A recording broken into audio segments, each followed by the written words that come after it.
Good morning guys, punta tayo sa pwesto ni Kuya Mel. Ay si Kuya Mel oh, napakaswerte. Naisahan na agad oh. Yan, ngiting nakaisa oh. Ito talaga naman. Usapin natin si Kuya Mel. Morning. Paano ngiti ng nakaisa? Yan, nabili na yung isa niyang ano kanina. French Bulldog. Oo, French Bulldog. Magkano na lang ito natitira mo? Ito, bigay ko na lang ng ano to, 17. O, 17,000. Negotiable to. Babae, kompleto bakuna. Ayun, babae pa oh, 4 months. Black brinded. Oo. Vaccine ilan na? Vaccine na to, kompleto. Kompleto na. Buhay na buhay, talagang malakas. Nakuha na kasi yung isa yan. Nabili na yung isa eh. Tapos dito naman, meron tayo dito ng ano. Pomeranian, bear type, dalawang female, Yan. dalawang male. Yan, bago na yan.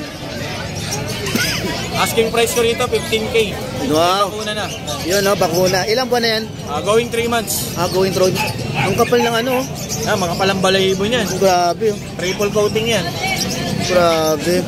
Isang party color ito, medyo hindi ko ma-declare kung anong kulay kasi papalit ng silver eh. Oh, nag-gray siya. Nag-gray pa eh. Kaya hindi ko ma-declare kung anong kulay. Pero dominant siya ng ano, parang choco. Oo. Magkano lang yan? 15K, bigyan ko na ng 15K. Okay, 15K. Triple coat pa yan. Negotiable pa yan ha? Negotiable pa yan. May bawas pa, ulo.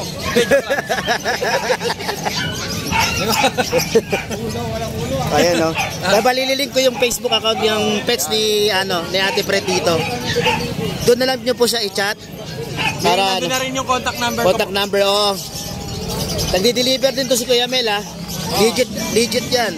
Pagka NCR, libre ko na po yan. Free na po yung NCR. Pagka provincial naman po, pag-usapan na lang po natin yung transpo. Wag lang po outer space kasi meron pong kumuha ng permit sa NASA.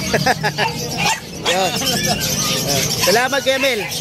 Thank you. Thank you. I love you, mama. Chup chup.